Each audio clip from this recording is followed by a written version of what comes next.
noticed, we have gone some time without uploading. Kyra broke up with me. So does it make you feel better to say it like that?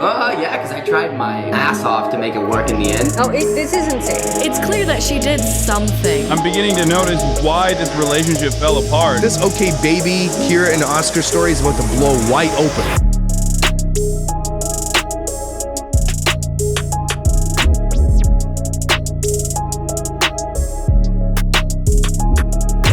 YouTube family channels, one of the most followed genres on all of YouTube, one that has spawned so much controversy that it deserves its own YouTube rewind from hell. After multiple assessments, after multiple evaluations, numerous medical professionals have felt that he needed a different fit and that his medical needs, he needed more. Throughout their content, we've been enlightened by the bad. You're insane. The ugly. This documentary by no means is trying to illegalize abortion. After this documentary, you're still gonna have the choice. Yeah. You're still gonna have your choice. And the downright criminal. We are learning more about the Utah YouTube star and her business partner, who were both arrested Wednesday after reports of severe child abuse. But what happens when a family channel's demise isn't through the result of lawless behavior or some social media campaign, but just through toxic human nature? Could that be the ultimate indictment against family channels? You know, we've been best friends for so long, and I would say we genuinely have stayed best friends the whole time. And it got to a point in my mind where I felt like, are we just best friends? Today, we find out. I don't have to tell you that I've covered many family channels in my time. In fact, some of you may be asking, Jonathan, J. Aubrey Studios, why are you so intrigued by the subject of family channels? And the truth is, folks, I just can't get enough of them. They've provided such an invaluable contribution to today's culture. I just love them. I'm sorry, I can't keep up this bit. Family channels suck. What's good, Fizz fam? Welcome back to Family Fizz. So you guys voted, Mia agreed, and she is going to be pregnant for the day. I won't sugarcoat it. Family channels have a disproportionately bad record of broadcasting their degeneracy to the public, which is especially atrocious when you consider that oftentimes the victims of this abuse are too young to even agree to being filmed. Not to mention that these channels are so invasive that they thrive on the audience having an intimate perception of them, which is particularly upsetting when you find out that they've been lying to you and everyone else with a false perception of how they actually are. It's very difficult to separate the art from the artist, or in the case of family channels, the shit from the shoveler. The one concession I will allow, though, is that many of the people I've covered in the past were probably already pretty bad people to begin with. If I entirely assign the blame to the genre for their behavior, then I'm absolving those of the responsibility that they deserve to shoulder. I'm sure people who defend the genre of family channels will point at those who have not suffered from scandals as examples of successful projects, and that they do offer some value to society and people looking to start their own family. But is there any way we can put this issue to bed once and for all? Well, today, I think I found just that. First comment of today is by It's Your Boy Lucky. I think cool. Oscar and Kyra are terrible parents. This is OKbaby, a family channel originally from, say it with me now, Utah, which is already a bad omen. This was a family headed by Oscar and Kyra, O and K, a young couple who had their first child at the age of 18. The channel was set up in 2015 and didn't quite follow the traditional premise of many family channels, which are typically set up with the cast members already chosen. In the early days of OKbaby, they actually didn't have a family. It would have been a stretch to call them a family channel at that stage, while they were more focused on the stages of pregnancy and the pressure of dealing with this as teenagers, as people who were probably young enough to be other family vloggers' children. I don't like changing his diaper. I'm a spoiled 19-year-old. I'm not supposed to be changing babies' diapers. But their channel picked up in popularity rather quickly, accelerated by the viral video Emotional Emergency C-Section Birth Vlog, which, unlike much of their future content, wasn't clickbait. We're having emergency C-section and Kyra's having contractions. You saved our baby's life, Kyra. I'm good like that. Yeah, you are. High five. I cannot move my Oops. arm right now. She has a bunch of IVs and stuff. But obviously, parenting isn't just about being pregnant, and although those were the most popular videos, Kyra and Oscar also posted content about their own lives, which told us more about the people behind and in front of the camera.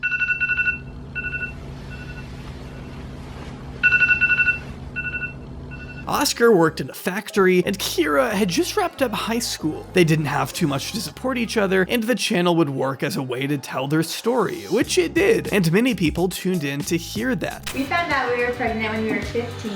We are teen parents. It's easy to see why this began to take off. Teen parenting stories have always been popular on TV, and YouTube's narratives were growing parallel enough between the two mediums that people began to take an interest in similar things online. Now, I've always found the TV teen mom stuff kind of exploitative, given that a lot of the income from other people's stories typically go on to line the pockets of faceless TV executives who didn't really earn it. But if people have the opportunity to tell their own stories, I don't think that's a bad thing, especially if it helps them with raising those children in a way that our society often doesn't. After documenting their first pregnancy, Kyra and Oscar would go on to document their second and third in quick succession, and also release what I would brand up milestone content, which are videos basically showing the first time a child does something. They're really popular in the community and an easy way to generate views. So you would have first words, first steps, first vaccines.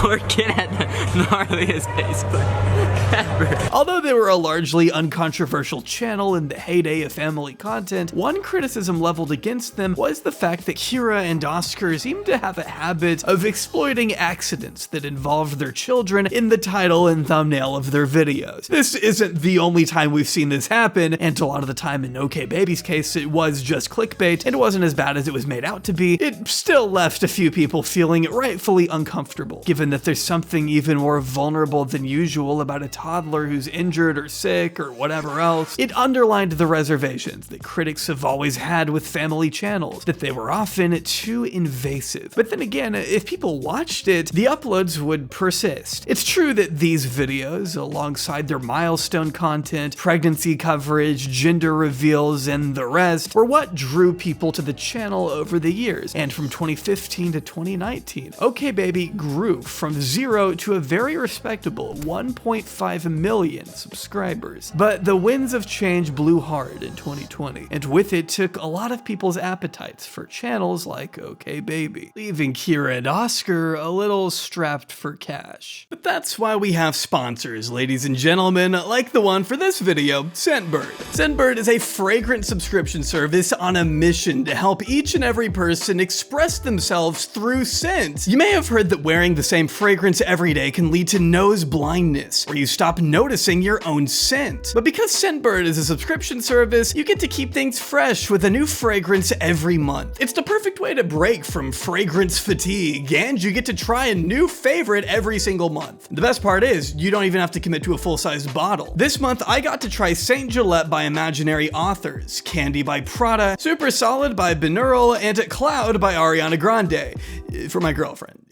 I'm not kidding when I say I'll probably actually buy a real bottle of Super Solid whenever this runs out. Love the fresh citrusy smell it has, and I also appreciate that they come in these cute little magnetic vials so they can stare at me on my desk while I try not to have a conniption watching family vlog channels for work. Each fragrance comes with a 30-day supply, and you can pick which ones you want from the comfort of your own home, all online. Thanks to Scentbird, it's easy to express your own personality and style without having to break the bank. With over 900 fragrances available, you're sure to find the one for you. Just click the link in the description below and use my promo code JAWBRY2 or scan the QR code on screen now to get 55% off your first month. The first fragrance is just $8 and all the ones after that are only $16, which is honestly a pretty great deal when you consider that the full bottles of these can cost in the hundreds. Again, that's JAWBRY2 for 55% off. Huge thanks again to the wonderful people over at Scentbird for sponsoring this video.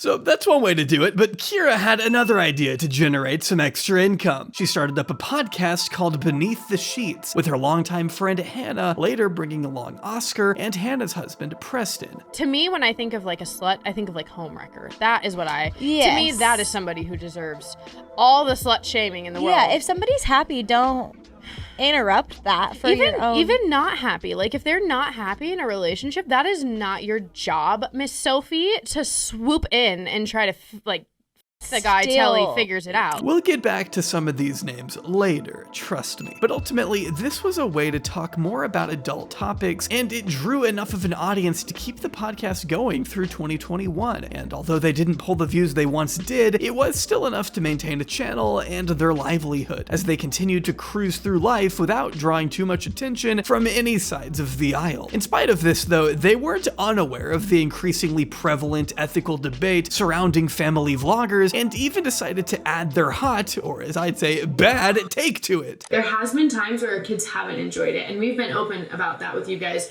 That's typically when we don't upload as much, or there's certain times where we don't include some of the kids in the videos, and that's usually the times that they don't even verbally say they don't want to be, but we can kind of just tell. When it comes to like, you know, your family or my family, we never record somebody who doesn't want to be filmed. And again, it's not even a verbal thing. We can feel. I mean, I'm glad you respect your child's wishes when they're cognizant enough to make them, but I really struggle to work out how a toddler is gonna be able to ask their mother to turn the camera off when they're potty training and watching Bluey. When we film, it's literally making memories. But still, this is more than most channels would say, and as mentioned, they had their defenders who perceived them as making the best of a difficult situation. I guess what made their content appealing in its perceived authenticity was the fact that they had set the channel up on the notion that they actually didn't have any children at the time. That YouTube was something they were doing to support their lives and create a future, and that seemed at least reasonably noble on the surface. With that said, given the frequency they were having children and the relationship it had with channel views, one must raise the question as to the intent behind these decisions. At the end of the day, was this a couple genuinely committed to each other? Would you name?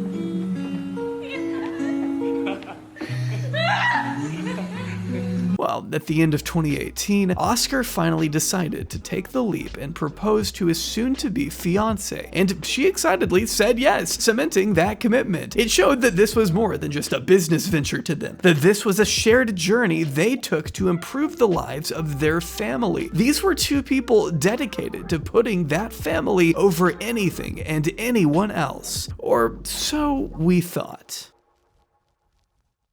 Outside of the criticisms and background that I've already brought up, the truth is that the story of OKbaby throughout most of its lifespan just isn't that interesting. And that's fine. I would actually say it's probably a good thing for a family channel to be a little boring. We have to be honest and say that domestic affairs probably shouldn't be riddled with drama, and the family channels that are controversial are regularly called out for good reason. Although there may have been difficulties within the couple's lives and situations that I may not be aware of, there's not really much worth talking about here because nobody else really cared for it either, at least not enough to archive it. I think the only question that fans were really asking was, when are these two going to finally tie the knot? And at the start of 2022, we received a definitive answer. Whoa, big thanks for all you do. Happy Father's Day, teeny sissy. Thanks for being the best daddy ever. I'm assuming that's Kyra. It says baby daddy. Oh, baby daddy. And I love my daddy Levi. Aw, thanks guys. If you were to place bets on the next family channel to meet its demise in the new year, you probably wouldn't have wagered on OKbaby, not at least without high odds. Although they had been gone for a while without any uploads, it would have been reasonable to suggest that they were merely taking a break over the festive season. But on January 7th, fans noticed a peculiar new upload on the channel titled very plainly, "We Broke Up." And you better believe this one wasn't clickbait. I get over overwhelmed so easily. My anxiety creeps inside of me. It's not out of the ordinary for YouTube couples to break up, and it's far from the first time that a joint video has been made on the matter. Most of the time, these videos are met with sympathy from viewers who can understand that it's a difficult situation to navigate as romantic partners and content creators. There was no reason for a couple like Oscar and Kyra to be any different, and yet, from the very start, something just seemed off. Are you gonna cry?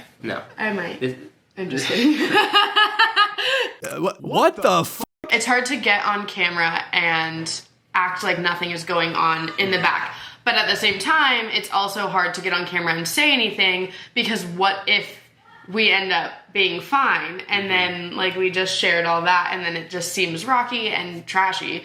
So it's just hard to know in that situation from a content point of view what to do. And so we made the decision just to kind of not do anything. I think most people could agree that breaking up is a hard thing to do, right? Especially for a couple that had been broadcasting their relationship to the world for years. It's normal for this to be a lot to process. But although Oscar seems appropriately forlorn, Kyra seems strangely upbeat, even delighted. A lot of you guys did notice he was vlogging and I wasn't. At that time though, I was really sick. Yeah. And it wasn't really that bad between us at that point when you were just vlogging. I was going through it at that point.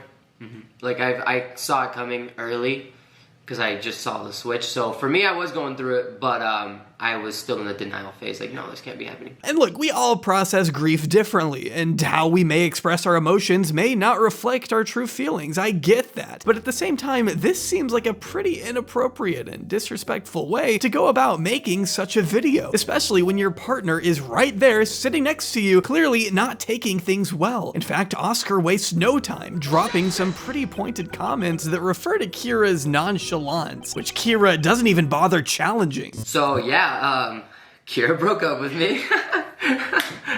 It becomes very apparent that this isn't just as mutual as the title implies, which Kyra takes in stride with a beaming grin and a helping of passive aggressiveness. So Does it make you feel better to say it like that? Do you feel better because it's not you? Yeah, because I tried my ass off to make it work in the end, and But that's the thing, guys. Yeah. If you're listening, in the end doesn't always work anymore. We're only 2.5 minutes in, by the way. Kyra then talks about how it all progressed, and then the topic of cheating comes up. And again, we're treated to the most unfathomably awkward interaction where Kyra, for some reason, asks Oscar to confirm that she didn't cheat, to which he gives a very evasive answer, much to Kyra's chagrin. And nothing happened that's like crazy and dramatic. Nobody like cheated. Nobody like... Feelings were hurt though. You did some things that hurt my feelings, but I found out later on, like a month later, that it's because you were holding these feelings inside and kind of resenting me. But can you please clarify that I wasn't cheating? Yeah, you weren't cheating. People will dig into You did a lot of things that bothered me. I wouldn't consider them full-blown cheating, but it was definitely lines Oscar, that I'm we not shouldn't have keeping crossed. that. All right, fine. Already, it's looking a little bad. But then Kyra starts attacking Oscar for not being there when she had mental issues, as a way to show that these subjects shouldn't be brought up. What about that situation bothers you? It's not that situation. I just feel like once we sit here and start naming like specific things, like do we want to talk about when I had mental health issues, you were not there for me? Like we don't need to like dig into all of that. Yeah, you're right. And I do think something like this, it's sad that it took this, but I wish I was better for you back then. I didn't know better. I didn't understand these things. Like I feel like I'm understanding them now, going through my own like sadness and hard points, you know? I'm sorry, but first of all, you can't just bring something up to try and make a point about not bringing something up, especially not after you yourself brought up the subject of cheating. Oscar has actually at this point not brought up anything. He just isn't playing this game the way you apparently want him to, which is frankly kind of disturbing. Not to mention that Oscar has an excellent response that shows he's clearly understood his responsibility. This is where, for me, I knew that it wasn't something I wanted to like hold on to anymore. I knew when I, in my head, was thinking of Oscar being happy with somebody else and that made me happier, that's when I knew I didn't want to be with you anymore. When I think of you with somebody else and that's what I want for you, I don't think you're in love with that person. Really? I can't meet your adrenaline standards. I don't like the things that you like. I don't want the same things that you want. I'm not interested in the same things that you are. And I want you to have that with somebody. So why am I like selfishly hanging on? Kyra Severston, everyone. The most selfless content creator on the platform. Yeah, you see, Oscar, she broke up with you because she really wants you to be happy with someone else. Kyra just happens to suffer from a serious degree of empathy. How was this video uploaded to YouTube? How is this real? How is the internet free? But now we're approaching the 5-minute mark, and no matter who you may be suspecting is at fault here, the main issue is that Kyra and Oscar are clearly at very different stages of the breakup. This isn't uncommon, and it can happen when the person initiating the breakup comes to terms with their feelings before the other person has even clocked what's going on. This is obvious in how each person is approaching the situation, but also with the revelation that Kyra had been unnecessarily cruel in the month leading up to the breakup. So what triggered you to be so mean though this last month? Subconsciously, I really was like self-sabotaging almost, or like trying to get you to break up with me so it wasn't me. I don't even know. But like, I was being mean because I was just angry. I also felt like I was lying to you, and that's not my personality. Like, as soon as I decide something, you know that. Like, I want to say it. I want to tell you. I can't just like keep it in my head. This is typically a technique utilized by people who don't know how to communicate their unhappiness, even sometimes with the intent to goad the other person into breaking up with them, something that Kyra herself alludes to. It shows that Kyra had gone through the process of detachment, and her treatment of Oscar was a byproduct of that. Oscar's lack of preparation is something that still seems very raw in this video, with him visibly processing his feelings while Kyra addresses the audience. For me, it felt like forever, because this has been happening since like late November. So for me, it's felt like forever, but in the grand scheme of things, this all happened fast. And it's kind of crazy, like... I think a little bit, this is where we differ. In my mind, things have been happening for like a year. Really? It seems obvious that Oscar was blindsided by the news that Kyra was no longer in love with him. He's still going through it, and he doesn't seem entirely comfortable talking about this matter on camera. It also means he's ambiguous with how he feels, and Kyra takes advantage of this to impose her own reading of the situation, which Oscar disagrees with, and most of the video is him sitting in his own silence, while Kyra continues to take shots at his behavior, something that she insists she doesn't want to do. That is when I was like, oh, I hate this. Oh, I hate that you get so angry all the time. I hate that you throw things. I hate that this. I hate this. And like slowly over time, or like we just aren't having fun together anymore. We just like little things slowly. Hey, but I hadn't gotten mad at all up until like late November when things were going downhill. She keeps talking and saying these things that Oscar is still processing. She's clearly come into this video with an idea of what she's gonna say, something that she openly admits. It's so hard because making this video, I want to sit here and just tell you guys, this is what's happening. I'm sad. I know you guys are gonna be sad. I'm sorry that we haven't made a video about it for a minute, but also, all that's in the back of my mind is how will people take what I just said? How are people going to take what you just said? And that's so frustrating because I feel like I don't even want to make this video. Yeah, and it makes it sound like we're fighting all the time, which we honestly don't, yeah. But my advice would be, don't upload a video talking about something if you can't convey your feelings honestly. Simple as that. When Oscar pipes up, he does affirm that there hasn't been any cheating or any external involvement in the breakup, which might provide some reassurance. Long story short, I do feel like we're in a really good place right now. We're still trying, I mean, this is like... We're figuring it out, yeah. We have a whole life together. We've been together for 7 years. It takes a minute to like know what we're gonna do and stuff. I think as long as we keep doing what we're doing, she's been extremely respectful of the breakup process. Nobody else, like she said, no one else has been involved. There was no cheating, no nothing. Currently, no one's dating, nothing. Like, we're both, I mean, just trying to like figure it out and be as respectful as possible. And I think that's gonna help keep our friendship. But I don't feel reassured. Oscar's behavior aside, Kyra seems to have come into this video with an agenda and being able to control what her audience thinks of her, which is very apparent when contrasted with the raw feelings of someone like Oscar. It all feels very prepared and almost an overcorrection to what the truth might be. If nobody cheated, then why would you bring up the notion that you didn't cheat? I mean, sure, people gossip, but bringing it up unprompted like this is only gonna Streisand it. She continues to microanalyze every reaction that Oscar gives, which might contradict her narrative, and even confronts him on what, to me, seemed like a distant gaze. I know we will be the best parents that we can be through this, but between us, I also would like to keep things as like positive as positive as possible. Why did you look like that? No, I'm just thinking. He's just clearly not there, and it does beg the question, why on earth would anyone want to release a video talking about this? Well, the answer might be right in front of us. We're still going to be like vlogging and uploading on this channel together. We still are going to live in the same house. We still are sharing finances. Yeah. Like, we're going to do taxes together. We're going to keep our money together until we taxes and figure out like, all right, what direction do we go from there? Yeah, we're just like not rushing anything. Yeah. The pursuit of content, ladies and gentlemen. I think most people needing time to process a breakup would want time away from the camera. But why should OKbaby's momentum be slowed by such an inconvenience? Things might even seem kind of normal for a while. I don't know. Maybe we'll be vlogging separately. Oscar is sleeping in another room. Yeah, that's interesting. But I just got back from vacation, so it's actually not that bad. It just feels like, all right, I'm continuing the vacation. But yeah.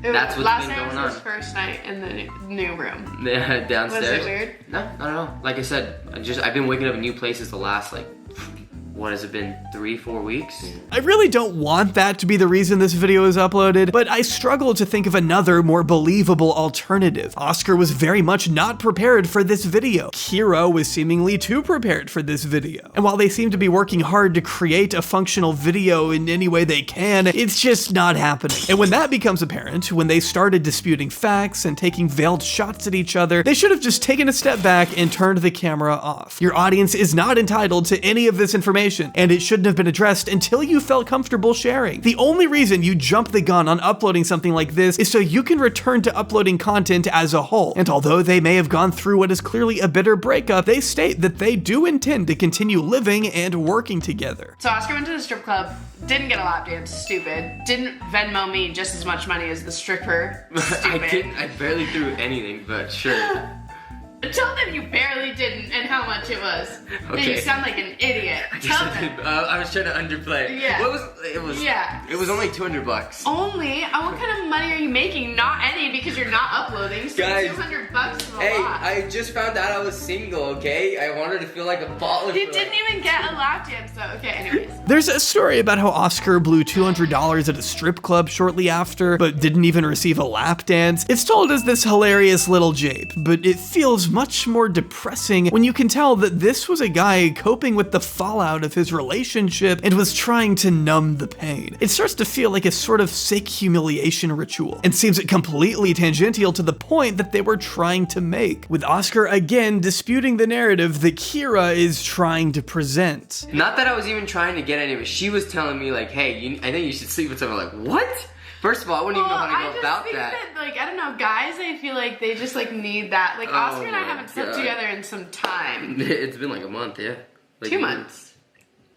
Almost, yeah. It's gonna be there. It was like the beginning of November. Dude, that's too TMI. Anywho, she was telling me you need to get with somebody. I was like, I wouldn't even know how to go about that, and she just started giving me tips. There's this attempt to present a facade that things are gonna be business as usual from here on out, that these are two well-intentioned people going their separate ways, but everything revealed in the video sends a much different message, that these are two people deeply unhappy with each other on a personal level, not just in this relationship. What happens if I have a 5th kid, though? Well, that's your new person's problem, not mine, dude.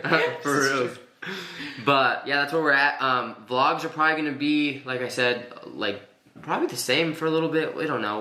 We don't know. We don't know, guys. We're just like here, just living our best lives. Dude, we're just two friends living in the same house with 4 kids. What could go wrong?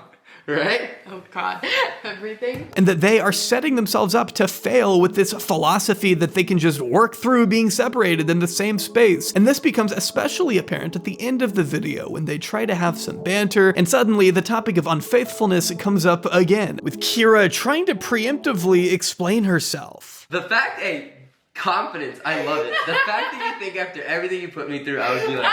Me put you through? I've done nothing. Like, besides some attitude here and there. And comforting another guy because he was sad. Oh, there it is. I didn't even do anything. I know. This is comforting to Oscar. Oh, shut up. But one time, Oscar was talking to Hannah, and they were helping each other through emotional things. So is that weird? considering where things were going, and I never was rubbing Oh, no, up. it's weird. Never I'm rubbed feeling up on weird Hannah. about it all of a sudden. Never rubbed up on Hannah. I never ever. rubbed up on anybody, Okay. Anyway, that's it. But like, why the hell would you say that? Why would you share that with the world? Like, I was genuinely about ready to close the video, but she just had to slip in one more detail, which is probably the most self-incriminating one of all. Oscar had already said you weren't cheating, so why give more details that sound like you were? I'm sure we've all comforted people before, but when the topic of cheating arose again, why did your mind wander to that scenario? What is the significance? Even if they were both desperate to return to uploading, they should have taken one look at this video and decided that they could at least try a second take. There is no way to properly summarize the insanity of what we just witnessed. It's one of those things that I just have to show you so you believe it, because if someone told me all of this content was put up on YouTube willingly by sentient human beings, I don't think I'd believe you. How they watched this thing back as seasoned YouTubers and decided that it would be well received is beyond me. And as soon as it went live, it was met with the confusion and concern that you would expect for such a painfully awkward upload, while also casting a lot of negative judgment towards Kyra for her bizarrely rehearsed yet cagey performance. Why say that to his face on camera for your audience? Like, why do that? You have sat this man down and are breaking up with him again and rubbing his nose in it like a dog who took a shit on the carpet, and you're like, hey, don't do that again. You know, like making him smell it. What is the point? Given how certain sensitive subjects were handled, people then also began asking questions about whether something in particular happened, specifically regarding Kyra's faithfulness. So knowing the internet, she's like, people are gonna read into that, as I just did, and they're gonna think that I cheated, and so can you clarify that I did not cheat? And then he says, well, yeah, it wasn't full-blown cheating, which is meaning it was half-blown cheating, which is still cheating. I mean, how do you like kind of cheat? Turns out Kyra's claims and Oscar's protests weren't enough to put the rumors to bed. Now, knowing how the internet is, we don't want to entertain baseless conspiracy theories, but I really can't blame the internet for this one. Kyra kind of set this up for herself. If nobody cheated, then the subject isn't relevant. And I do understand that women can be sometimes unfairly scapegoated when a relationship breaks down, but the best way to manage those idiots would be to address the claims if they ever were to come, not to write up a list of allegations that could be made and then address them in advance. Talking about such a specific claim and then going into detail about what may be used against you sounds very suspect to people. The entire video is a disaster, but that was just the perfect way to finish it off. And with that, many people thought they were finished. I don't know what else to say other than this whole video should have been scrapped and they should have just done a Twitter notepad update to their fans. But Oscar and Kyra had pledged to make this work. Amongst all the many criticisms anyone could level against them, if they meant what they said and they were committed, then there would be nothing that anyone could say that would stop them. Ultimately, though, the onus would be on the couple at the heart of this matter to dispel such rumors and to demonstrate through their actions that they were capable of working through this difficult period together. And well, unfortunately, they didn't. There was one lingering question that seemed hard to answer at that moment. What would content from these two look like moving forward? How do you continue running a channel based around your family when your family is in the process of dealing with a separation? Business will never be usual, especially when someone new comes into a person's life, and living arrangements will have to be figured out. And in a way, to keep treating it like nothing's happening is almost worse, because it is happening, and acknowledging that is necessary. And the first thing I want to say is that, you know, Oscar and I are in a very good place, and I don't want to speak for both of us. People get very mad that I speak for both of us. You need to speak for yourself. Okay. Oscar's just like that. Oscar, I'm not like trying to talk over him or say his feelings. Like Oscar and I just express ourselves differently, and he's much more like this. He stares out the window and thinks while I talk. Immediately diverting from this commitment, their next upload directly tackled the backlash head on, with Kyra explaining that the way they handled this was just natural given their own personal style. What was I gonna say? This is why I interrupt, because otherwise I lose what I was saying. It was important. Okay, so she's saying I interrupt because I lose what I'm going to say. That doesn't justify interrupting. It's more important you let someone say something.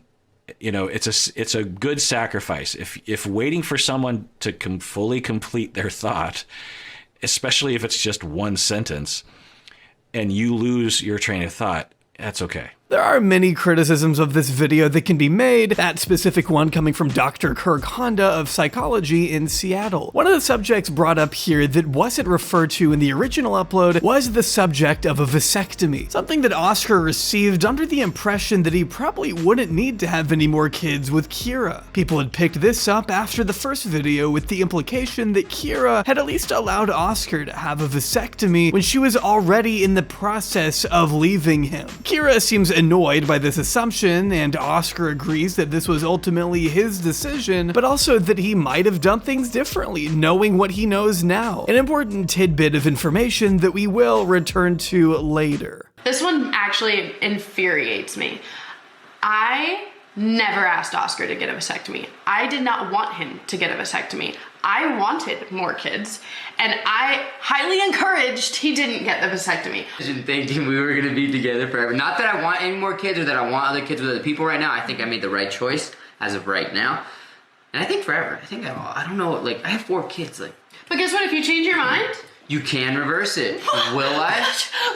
But I think if he was a little bit more disclosing right now, he would say, if I could take it back, I might actually. I still might get it in the future at some point, but I don't know what the future holds. I might meet someone and that person might really want to have a kid with me and might convince me to have more kids. So it does kind of suck that I have the vasectomy. This video is an improvement on the prior upload, and there is a lot of philosophical discussion about how they feel they may be finding themselves. However, Oscar chimes in at one point to ask a very appropriate question. Why did Kyra feel the need to break up with him to achieve this? She gives this a pretty indirect response, which didn't do much to put people's minds at ease. One of my biggest things is like being alone, and I think that's truly when you do find yourself is when you're put in these like critical life situations. And I feel like you said, I've been so comfortable with you that I'm not, like, I don't know anything outside of that. And I don't feel like I've like plateaued. I think this sort of answer often yields more questions. People often do need to find themselves, but if you need to untether yourself, why don't you just go on a trip or take a break? When you definitively decide to end a relationship, it feels a bit dishonest to just assume you're merely on a journey of self-discovery. It means you probably want something outside of the commitment you've made to this person. Maybe you want to be a little promiscuous or something, but although Kyra still doesn't seem capable of being completely honest with her audience, and a lot of the most looming questions regarding infidelity aren't answered here, this was less uncomfortable than the previous upload, which wasn't a high bar to clear. They just needed to maintain this united front. Only it seems like Kyra didn't receive the memo, and despite an already negative reception from viewers, she continues presenting her own version of events like she was going to get married. Then on January 12th, the first episode from the new season of their podcast, Beneath the Sheets, would be posted online. It features the all-star lineup of Oscar, Kyra, Preston, and Hannah, but looks like it was recorded on the same day as the breakup, given that Oscar and Kyra appear to be wearing the same clothes, only adding credence to the we need to upload at all costs theory. In this episode, Kyra is just over the moon that Oscar is now her ex, and continues to torment him in ways that I thought were prohibited by the 8th Amendment. We're not feeling lonely, we have guests. Wait, who do we have? Who are they? Who's they? Who are we? Who's they? We have the ex.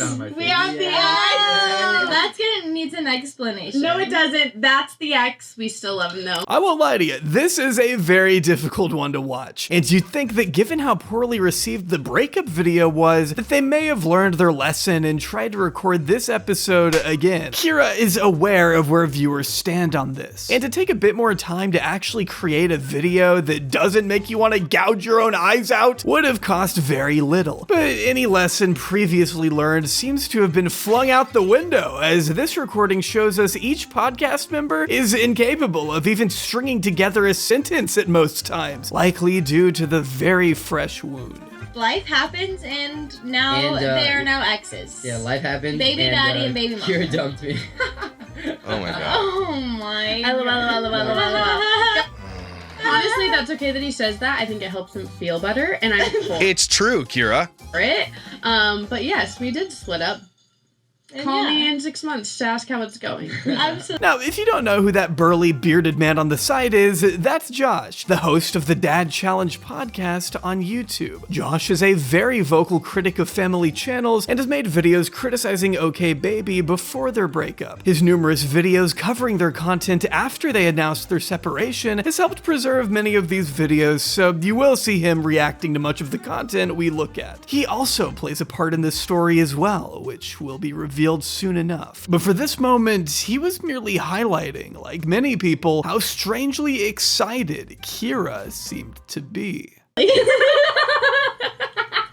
Say it fast, go. Very surely. Oh. Also, guys, don't act like you hate this so much. I don't hate it. He hates it. With the upload in between the initial breakup video and the podcast, we may have more perspective on where these two people actually stand. But people aren't going to experience that. They're going to watch that video, think that there's maybe some sort of progress, and then watch the podcast episode and think, oh wait, never mind. It's also strange that Kyra is more than happy to announce Oscar as her ex, but when pressed on why, she doesn't really want to answer. Compare this to her other two uploads and all the explanations she's provided in that time, and it feels like she's filtering her feelings and thoughts very heavily, which is definitely not what you'd want for a podcast, which is meant to thrive on spontaneity. We actually just uploaded our breakup video today, so it's fresh. Well, it's yes, fresh we did. for the world. All right, this is great. Well, and fun, but what the fuck is the next? Where is this? What does this say next? We did drink of the week. So fun and awesome because you guys are like great. It was another dose of very unsettling content and is just as awkward, but now with two other people there to amplify the mood. It didn't instill confidence that this was going to work out, and on the channel, they didn't seem to be handling things any better. Cute is this? Cute moment. Oscar came up with the food and he was like, I got you your favorite because he knows I love hot dogs. Can I have your bag? No. I mentioned that it was very hard to speculate over how their content would appear now that they weren't together anymore. They indicated that it would look the same, but even if we discount all the uploads so far, the main channel was still harping on a lot of the subjects of a couple going through the pains of a breakup, including using these topics as clickbait. In one video, they opened Christmas presents, including one from friend and co-host Hannah and her husband Preston. It's a Morales family banner, Oscar's last name. I know it's meant to be funny and that humor can be a way to deal with challenging times, but to me, it just doesn't feel right to be watching this. Morales plus the Severson assemble. Now I can say that. You say that all the time anyways. The main issue, though, is that when you do try to act like a normal family, it comes across even more awkwardly. You're watching parents trying to put on a facade of strength for their family, but as a viewer, you're already deeply aware of the cracks in the foundations. Contrast that knowledge to the naivete of their children, and it feels even more awkward that you're aware of all that simmering anguish underneath the surface, and it begins to feel like you're watching something that isn't meant to be watched. It doesn't feel like this everything normals approach is working. However you want to look at it, it's denial or it's uncomfortably real. But to many, it just didn't feel like this was working. And whatever's causing you so much pain will eventually make you a better, stronger human being. Trust me, I've been there. In February, this was confirmed when they uploaded another update video, informing viewers that despite their initial agreement to live together, Kyra had decided to move out, though it seems this has been a one-sided decision, with Oscar explaining his frustration. I think for the relationship or whatever, Kyra thinks it's best for her to move out, which I can't disagree. I mean, it was a little shocking at first because I was like, so what does that mean? Are we keeping the house? Like, you're entirely moving out? I did get frustrated because I was like, dude, what the heck? Now you're changing up the whole situation again. I do think it's the right decision. It was just a hard pill to swallow at first. Although it's hard to say exactly why she's decided to move, this felt somewhat inevitable from the breakup video. But again, you'd once again be poised to ask how this is going to affect the content. You now have two people living in separate houses, taking the children on separate outings. It just feels like the rift between them is growing wider and wider, and that it'd be a challenge for any couple to consolidate that in the form of YouTube content. Say, like, as much as we love updating you guys, and I mean, that's like a big thing to us, we both genuinely want to do that.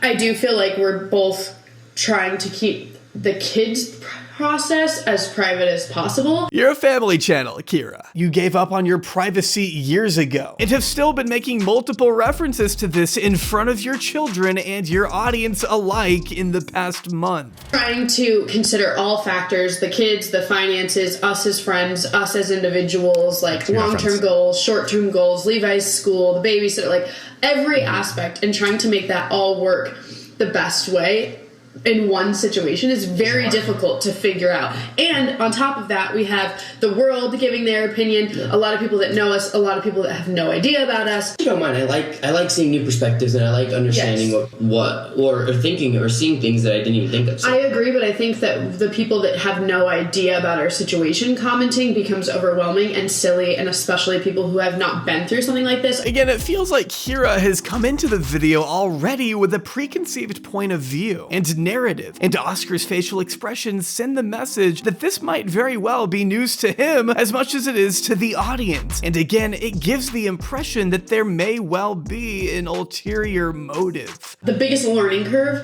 for him and I through this right now is like, we so badly want to be friends, but there's so many emotions, a lot of hurt feelings on both ends, a lot of lack of understanding each other and each other's choices. Now, it's not fair for us to jump to conclusions based on the limited information we've received, but up until this point, Kyra's handling of all these videos where she sits down and tries to have a conversation don't feel very conversational. That was a family date. Oh, so for your future girlfriend's sake, a date. Family hangout. Yeah, that was a good family date. That's not a date. So that's where I went wrong. Anyway. But look, maybe this is a really awkward situation for her. She doesn't know how to sit in front of a camera, and we all have general ideas of how we're gonna talk about a subject when it comes up. No vlog like this could ever be truly spontaneous because they made the decision to sit down, record, edit, and upload it. That's kind of what made the original upload so shocking in the first place. Whatever the reason for this sudden change in plans was, it wasn't really anybody's place to say. The truth was that although Kyra was acting strange, the strangest part was the fact that we had to witness it at all. And unless we had evidence to the contrary, we just had to take her comments at face value. And maybe she was telling the truth. Maybe she just needed the spacious apartment to herself and away from Oscar to enjoy the time alone, something she's already repeatedly emphasized. What reason would she have to lie? Over the next few months, Oscar and Kyra continued to grow apart together on the channel. I'm discovering more about me personally and learning how to be kind of like a parent on my own, because obviously you're still in their lives, but I think you can say the same. Like, I'm not around when you're with them and you're not around when I'm with them. So kind of like navigating single parent life. And just, yeah, it's interesting, but I definitely do feel happy, and I definitely think that considering the timeline that it's been, like, it's only been a couple of months, and I think we're both in a much better place. Kyra finds a new apartment and moves there. Oscar talks more about his own personal challenges, such as trying to find progression in life, and although they still have their awkward moments, She's gonna watch the kids while I pack up the trailer, and then I'm gonna help her pack up her mattress and take it to a new place, which I'm kind of excited to see. You haven't seen it yet. Am I going inside, or am I just like dropping off and saying peace? We didn't think about it. Yeah, okay, we'll talk about it. Me out, I'll be right back. Right back. Yeah, right. You never love that thing. Look, I've been with you in a relationship. I know it doesn't seem like it here, but you're slow as hell when you do that. So I'll see you in like hours. Maybe that was just the only time I got away from you when we were together. Oh, you ever think about that? it began to feel like they might at least be moving on from each other and finding a middle ground where they could coexist. Finally, the whole family back together, happy and healthy, ready to take on the world. Do you think Kyra cheated? Why did I read that out? I truthfully don't know, guys. I really don't know. Yeah, oh, fuck. Take over. I can't answer that. Okay, wait, I seriously don't think, I don't know what happened, guys. Okay, let's mute that question. But everything would change after a few months, given the many theories that Kyra's intent to impose a narrative on the situation and Oscar's hesitancy to confirm what Kyra was saying. Many wondered if Oscar was leaving the door open to confirm what many thought to be true, that Kyra had an affair and that this was the real catalyst for the end of their relationship. Nobody could really say who this person was or whether we even knew them, but it felt like only a matter of of time before Oscar or someone close to them would eventually break the news. However, in May, an unlikely source came forward with an equally surprising claim. But this OKbaby, Kyra, and Oscar story is about to blow wide open right here.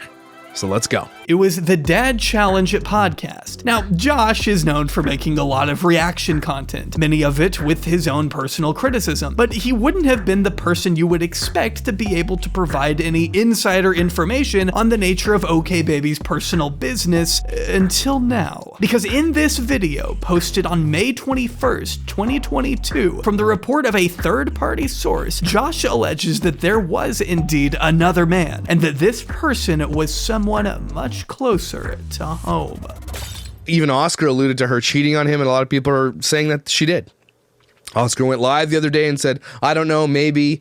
But if my source is correct, the person that reached out to me today, absolutely, Kyra has been doing that and worse. So this girl reached out to me. I'm not going to be telling you what her name is. She doesn't want to be on camera. She doesn't want her name out there. But she said, look, how do I say this? I need to tell you something. I had a threesome with Preston and Kyra. Preston? The guy from the podcast? Wait, I thought he was... oh, shit. This is my not baby daddy because apparently we have some baby daddy that he doesn't want to be a baby daddy. I don't know. Preston was Kyra's best friend's husband. Throughout much of the story, there was no great sense that these two were particularly close, which is what made this accusation so surprising. The answer is heck no. I am absolutely terrified to date again one day. I think it's I don't know. Everything about that makes my heart... I'm not much of a dater. I don't know. I don't know.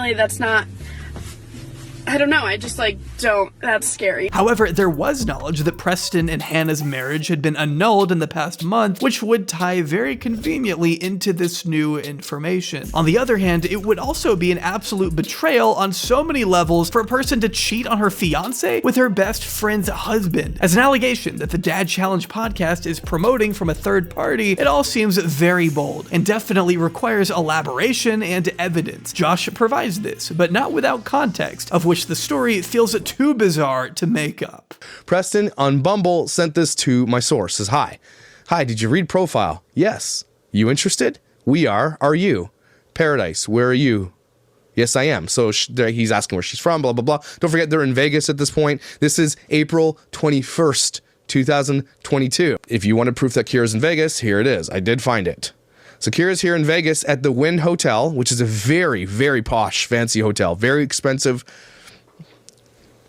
Crazy expensive. These people just spend money like water. And this is the photo that Preston sent my source. Yes, that's Preston, Hannah's ex-fiance. Hi, baby girl. Just getting time to respond myself. Let's grab drinks and show you what rough really feels like. Kyra. So this is Kyra texting from Preston's account.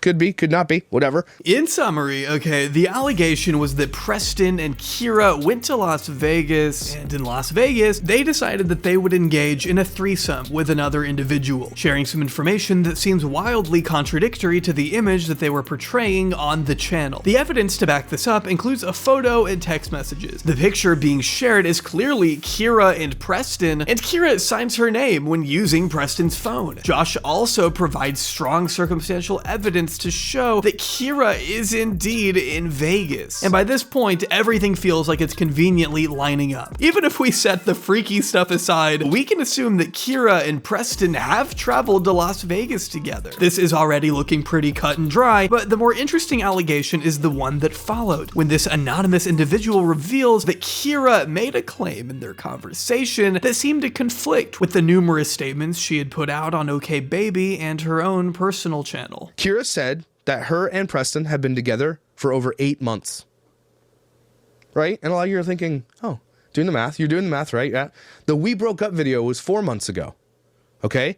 And before that, the actual breakup was on Oscar and Kyra's anniversary, December 21st, I think, something like that. So if you're doing the math with me, that's September 2021 that Kyra admits to this person that they've been dating. This would tear up the narrative that she had spun around just wanting to go out and experience the world as a single person. This would imply that she had been cheating on Oscar for months on end, and it would also imply that Preston had been cheating on Hannah for months on end, all while they filmed their podcast together where they talk about sex with their partners. Kinda makes you wonder which partner Kyra was really thinking about. Kyra said, like, she asked, do you get jealous of him and all that kind of stuff? And Kyra said this, according to my source.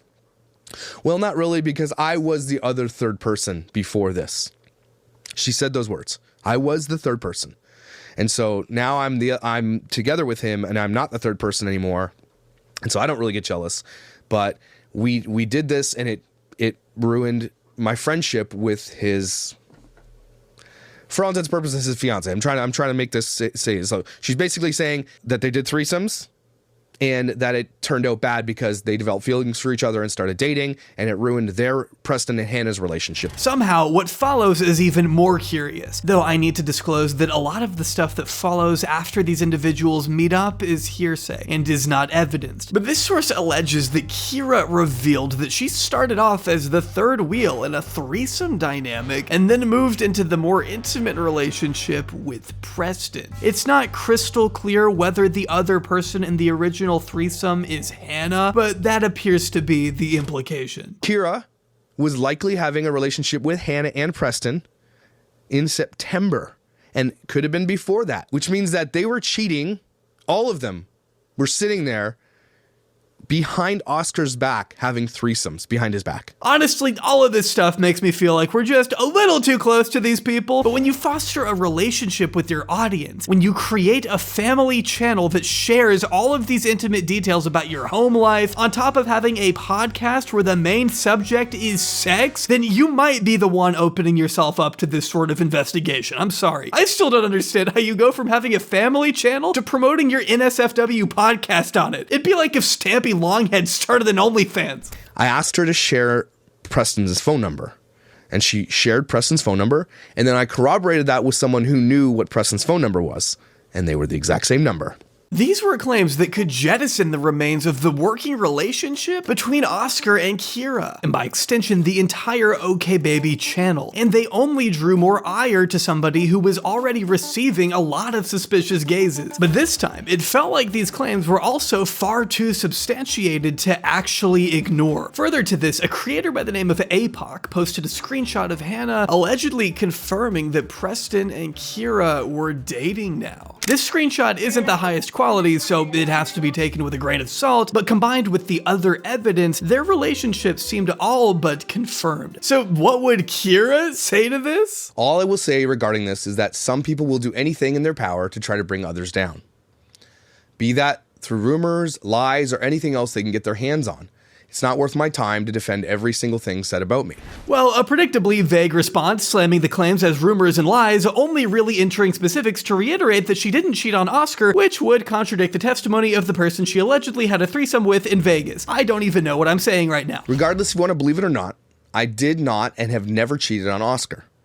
I've never cheated on anyone in my entire life. Interestingly, this post doesn't really address the most major of all the claims, that she was in a relationship with her best friend's fiance, instead deciding to deflect the notion of privacy, something she's never seemed to care about before. The fact that she chose to address cheating allegations, but not the homewrecker one, is certainly an interesting choice, given one of them was much more prominent at this point. However, with the evidence available, was there really anything she could deny? Not really, but she still takes time out of responding to the allegations to attack her critics, saying that all these people who claim to be concerned about her children were actually making it far worse through such drama. Ironic how so many people say they are worried for my kids, but the only thing harming or embarrassing them is the drama and rumors that these exact same people are creating and spreading. I think this is the low point of her response, because no young child should have any relation to internet drama, even if a parent is involved. The only reason they would be affected by this is if they've been provided an unhealthy attachment through irresponsible parenting. By this point, Kyra's response seemed to be more buying time to escape the scrutiny of people like the Dad Challenge podcast, who used this response into other old clips to drive home the point that that this behavior was second nature to her, and that there was reason to believe that Kyra and Preston were at least growing close long before they ended their respective relationships. There's a person that sent me the socks that Kyra was wearing, that Preston was wearing during the podcast, that are a 4-pack for $100, these socks. They're so specific. And she's wearing part of the pack of the socks that someone pointed out. It was in, I'll see if I can put the photos up if I have them here. Mind-blowing what people are going to find. It's not hard to see why, especially if you had followed this saga closely. Kyra had spent years divulging details about her family and was now all of a sudden falling back onto the privacy argument when it came to who she was dating. This would have only really felt consistent if she decided to stop uploading content and allowed everyone else in her life an ounce of privacy too. But the content kept on coming, with an uncomfortable focus on the fact that Oscar was now acting as a single father. Made it back home, thankfully, but things are looking a little different around here. Over the weekend, Kyra took some of her stuff, or took her stuff to move out, and it's looking a little empty, but that's okay. Crazy. This information, alongside the many videos where Kyra seemed to at least exact some sort of control over the narratives, and Oscar's occasional references to her growing close with someone else, felt like more than enough evidence that Kyra's evasiveness camouflaged something greater. And with this arose questions around the nature of how a channel like OKbaby could even possibly continue to operate under the pretense that this was still a couple who were as invested in each other as much as their children. And now many viewers held a very different perception to the one they had long presented on the channel. To many, the reality of the situation seemed evident. The end of OKbaby was rapidly approaching. On July 31st, 2022, nearly 8 months after Oscar and Kyra announced their breakup to the world, they posted a second announcement with a video titled OKbaby is coming to an end. But I think it's time we make it official. Yeah, we've got a couple things coming up. We're getting ready to go our separate ways as much as we can. Pretty much the only thing holding us together is the kids from now on. I think you can imagine that this one was another uncomfortable watch, but as opposed to in the past where Kyra had dominated the conversation, here we immediately see a very different side of Oscar. OKbaby is coming to an end. I think we got the plan is to make 2 more videos. This is gonna be like our final season. I mean, it's been kind of our final season. 3 episodes. Yeah, it's been our final season. We're just trying to make it official now. It's hard to say exactly how much Oscar knew about his former partner's affairs and how much of a role that played in the channel's demise, but it doesn't feel like an insignificant role. At one point, Oscar and Kyra appeared to be cohabitating, but following Kyra's decision to move out and the substantiated claims around her at least being in a new relationship, it seemed completely incompatible with what Oscar felt comfortable with, something that Kyra seems pretty upset about. In fact, more upset about this than her breakup from Oscar. We both know it's what's best, and that's why we're doing it ultimately, but I think that it's been dragged on, if you will, when we both have known it's probably going to come to an end for a while. Yeah.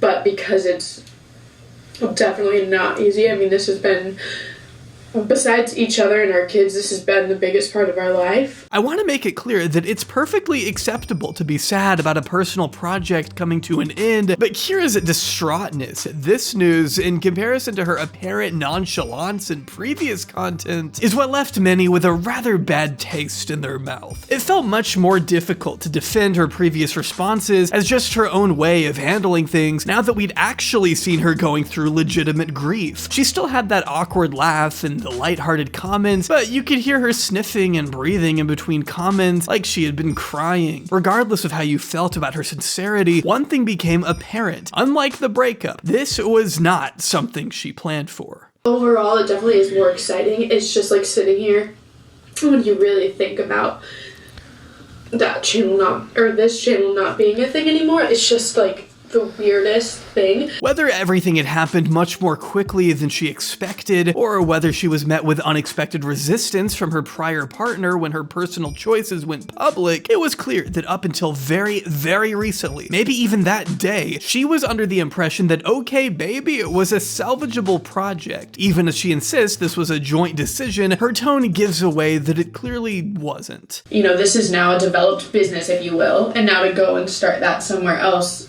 and having 4 kids, because when we started this, we didn't have 4. Having 4 kids is going to be the trickiest part, but I think we got this. I don't see why not, and if all else fails and it was time to go anyways, what we're going to do, make spontaneous videos once a week, once a month. It wouldn't have taken a genius to tell her that this was a channel beyond saving. It was actually more surprising that they had managed to keep the channel going for over half a year, given how quickly the actual friendship between Kyra and Oscar appeared to decompose. This is a couple that had proclaimed they were best friends before lovers in their breakup video, but had now reduced that friendship to only being in contact when dealing with the children. I assume they had some revenue sharing agreement, and from Oscar's perspective, that probably became increasingly one-sided as he continued to upload content in Kyra's absence. The decision to end the channel makes perfect sense and allows them to focus on their own interests without the restraints of the other party. You wouldn't think it'd be the worst news, especially given that she still had a channel with hundreds of thousands of subscribers. Yet Kyra continues to sound completely beside herself. The contrast between the two mentalities in this video can be summed up in this exchange. Oscar is letting go of something that he, at one point, thought the world of, but doing it out of his own free will, whereas Kyra seems to be letting it go against her will. It's kind of like being fired from your dream job. It's letting go of a dream. There's a lot of discussion about the psychology behind Kyra's tears, with some believing that she's not really grieving the platform, but more the relationship it gave her with Oscar as a safety net, that she had taken this gamble with her future and it hadn't paid off. I don't want to jump to conclusions on that judgment, because if someone's not happy in a relationship, I wouldn't say it's a good idea to stay in it, but I do think it represents an entitlement that Kyra expected the best of both worlds, something which she was not able to reap when Oscar decided to pull the plug on the channel. 7 years, so it's been an incredible book, and it's been an incredible lifetime here on YouTube. There's a lot that isn't worth unpacking here, including a HelloFresh sponsorship and a long philosophical discussion about the channel, which had spanned nearly their entire adulthood by this point. However, beneath all the self-exploration from both Oscar and Kyra, a message continued to resonate, that Oscar had a new life to pursue, one that was outside of OKbaby. All other conflicts aside, it felt like he'd come to terms with the fact that uploading content about being a single father on a channel designed to celebrate a couple and their family together was deeply unhealthy. Kyra couldn't expect him to not move on either. It's something that every party will have to do, and much like Kyra's January upload was her own breakup video, this was Oscar's. They stated in the video that you can expect a couple more videos on the channel before they finally stop uploading, but these videos never came, and the channel fell inactive, marking the end of yet another family channel. OKbaby could have been like many others in its genre, their content falling into an unexceptional and slightly questionable but otherwise innocuous niche. However, when shit hit the fan, they chose to go that one step further in actually showing the very grisly personal details of people's lives when they encounter those challenges, while also showing how those details can be twisted and fabricated to tell a completely different story to the one that was transpiring. It created a delusion that something was still there, a delusion that could only be broken by ending the root cause of it, the family channel that had created those whitewashed memories in the first place. They did, and regardless of any of the criticism, this was finally a chance for both of them to move on. That just kind of makes me more excited to see what's to come next. This is where the story would normally end, with both Kyra and Oscar going their separate ways to privately consolidate their lives and move forward in ways that would allow them each to grow. This is where the story should end. I mean, I think that the only thing that keeps me afloat at this point is knowing that we both still are doing YouTube, and like, you know, I have a YouTube channel and he has a YouTube channel. Yeah. In their video, they do promote their respective channels, which would imply that they weren't yet finished with YouTube. But while Oscar's content seemed to veer away from family matters and started to have more to do with his own personal escapades, Kyra continued to publish content concerning her family with the day in the life videos. This obviously wasn't a very good decision, because even if you've moved on from the channel, those children are always going to be a window to that past, and commentators continue to react and respond to her videos. How do you ignore the hate when there's so much? Kyra said, honestly, it's been hard at times. Usually the haters are the biggest fans. So at the end of the day, I'm grateful for them, and I feel bad they have so much anger and hate in their hearts. As cheesy as that sounds, I've actually been there, and it's hard, and it sucks. This would all culminate in early December 2022, where after a rough few days, Kyra decided to post on her story, explaining her side of the whole situation, including her relationship status, confirming that she is dating Preston, and offering her insight on various other claims that people had speculated on. We had a ton of problems behind the scenes and had a few times prior to this that we almost broke up, which also includes him leaving me. He left you. Okay? Preston did not leave Hannah for me. To do this in a bad mental state and then using that mental state as a justification is already a terrible idea. If anything, you want to be in a good headspace. But what does her response constitute? I am dating Preston, and we have been seeing each other since March of this year. Sometimes friends that are there for you in tough situations turn into more. Well, she doesn't deny the main claims, but also says there's a lot of context and states that Preston was a friend who was there for her in a difficult time and that this support grew into something more. She states that her and Oscar had gone through multiple rough patches and that Oscar had actually left her at one point. She talks about the friends she's lost and apologizes for her failings, such as her attitude during the breakup video, and concludes on a sincere request for people to stop talking about the subject. How did that turn out? It's crazy to see how it's all unfolded for these two over the years, and the fact that Kyra is even addressing any of this. I really didn't think that she was ever going to be talking about her and Oscar, her and Preston, her and Karen especially, her other friendships. I mean, this is definitely wild. If you want these drama channels to stop talking about you, I'm sorry, but making a post like this just isn't gonna do it. You even directly call them out in your post while dropping bombshells about your relationship. Why not draw a drama channel summoning circle while you're at it? It's got me questioning whether this was some kind of bait, but I also question if Kyra is actually calculated enough, especially when so many felt they'd caught her in a barefaced lie. Preston filed for divorce from Hannah in April 2022, and it was finalized in June 2022.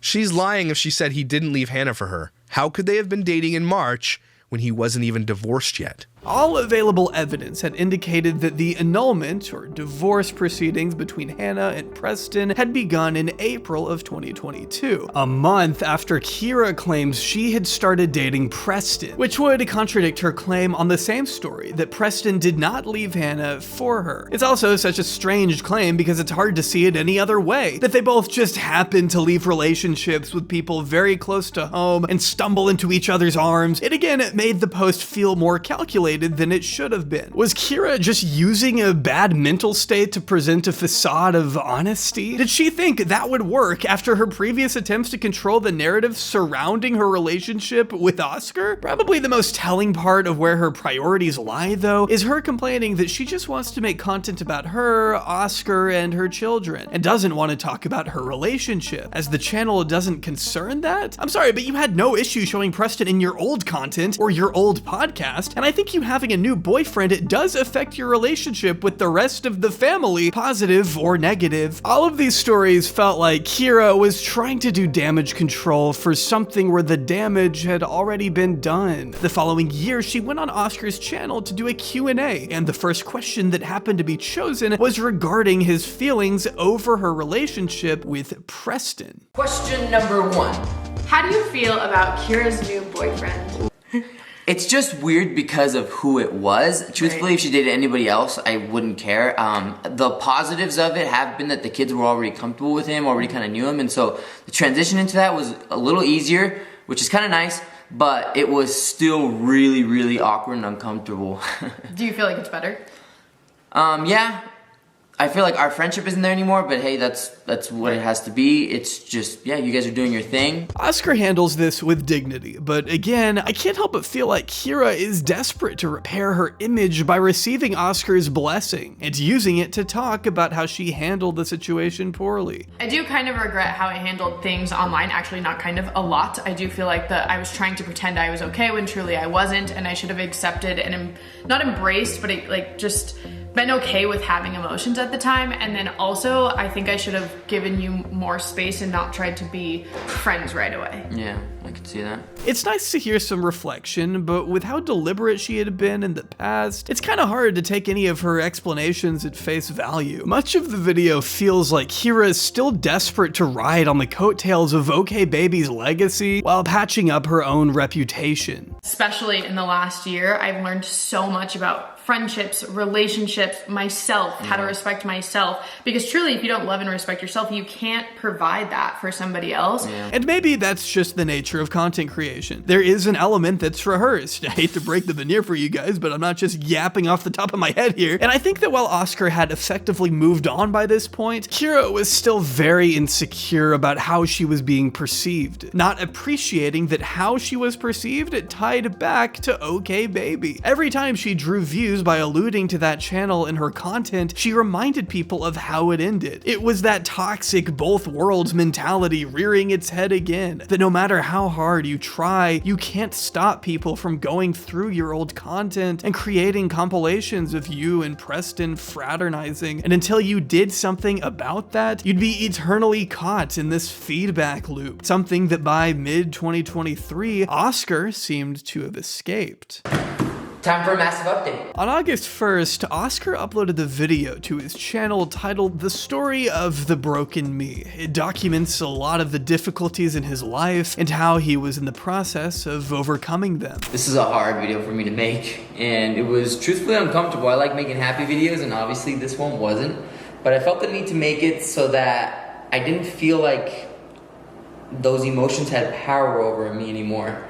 I wanted to get them out there, just let him be, and that way I could start being myself again. It's an honest video that shows us a side of Oscar that we don't usually get to see. But probably the most telling detail was the fact that there wasn't a single mention of OKbaby or Kyra. This idea that the channel was so far removed from his story now that it wasn't even worth acknowledging kind of said a lot. And in the coming months, he continued to move from strength to strength, entering a new relationship, going on holiday, and finding a job outside of YouTube. It was the progress that everyone wanted to see, and many congratulated him on it, which was all in contrast to his ex-fiance. I am one of those parents who believes my child needs to be in something, no matter what it is. It can be art, it can be dance, it can be soccer, I don't care what. And it's funny because I actually read a comment from like a hater, obviously, but they were like, you only want your kids in stuff so you don't have to take care of them because you're lazy, or whatever it was. And that, if you're a parent of kids who are in activities, you know that's not true, because having your kids in sports or activities is like way more work than not. By this point, Kyra was still creating content in the same vein she had always been, even still being drawn into conflict with her old foes. I have thought about the way I feel and the way that I've wanted to talk about things for nearly 2 years on camera, but the last time I got on way too soon on camera after something, it didn't end very well. So I've been trying to wait for the right time and the right words, but that's not a thing. However, a few months after, Kyra posted a video titled A Fresh Start. And unlike Oscar, she immediately goes to tackle the elephant in the room once more, which was her handling of the breakup and everything that followed. The first thing I want to say is that I'm really sorry. I feel very embarrassed and frustrated with the way that I've handled things, the way I've talked about things, and mostly the way that I've let down people who really do love, support, and care about me and the kids and the family. I feel like one morning I woke up and I took off running, and I haven't stopped. I know my breakup was a letdown to a lot of people, and I get it. I still feel a lot of guilt and a lot of shame over the fact that it was my choice and the fact that I didn't handle it the way that I should have and the way that I wanted to. Like, I wanted to do it right. I didn't, and I was just desensitized, and I was a bitch, and I was emotionless, and I hurt a lot of people in my life that I really do care about their opinions, and this goes for offline too, like not just on the internet. This is probably her most honest upload in addressing the matter, and here she admits that her behavior is probably wrong, but also that she's in love, and that there's nothing that can change that. No, nothing about this situation, as far as him and I go, is going to change. We're about to get married. I'm very happy. I'm the happiest that I have been in myself and as a human being, but also in a relationship. And I know that's really hard to come by. I mean, how many people in their lives can say that they're genuinely in relationships that they feel equal in and loved in, and they feel love to give in? With that said, she still maintains that they both left their relationships before falling in love and bonded over the fact that they had both been vilified due to it. I'm not embarrassed of him. I think he's one of the greatest people to exist, but it doesn't mean that I'm not embarrassed by this situation. I know it's not right. He knows it's not right. We know it's not right, but it is what it is. We both really bonded and fell in love over being hurt by being the bad guys, because both of us were the people who left our relationships, and by having nobody. If we set aside the evidence that contradicts her here, even by basic logic, by Kyra's own admission, she was only the bad guy because of how she handled the breakup. Preston, for all we know, didn't have enough of a public presence to be branded a bad guy, unless he also handled it badly behind the scenes. This story just isn't adding up, and regardless of whether she cheated or not, Kyra's version of honesty, this time presented through this idea that she's just speaking freely, still doesn't feel honest. And besides, where's the fresh start? We're almost 4 minutes into a 6-minute video. So no, I don't wish it happened that way. But I want to move forward, and I want to just do a better job about being honest with who I am, expressing my hard times, not worrying about the comments or people taking things the wrong way or taking the truth and then manipulating it into a million other things. I understand that sometimes we need to talk about a situation in order to move on from it, but unless Kyra was planning to admit anything new, then there was just nothing to say here. It's interesting how Oscar was able to set a placeholder for a new start without even mentioning the sequence of events that led him to that specific place. He understood that a fresh start is not something that is said, it's something that is done. Only Kyra's actions could demonstrate if she had truly learned important lessons over the past 2 years. The thing about a fresh start is that it's kinda in the name. It can only work if you actively choose to change. And for Kyra, that would mean changing her content. It would mean changing her approach to handling hate and criticism. It would mean changing her life from OKbaby, where the content would really only concern pregnancy and childcare, especially when you said that ship had sailed yourself. I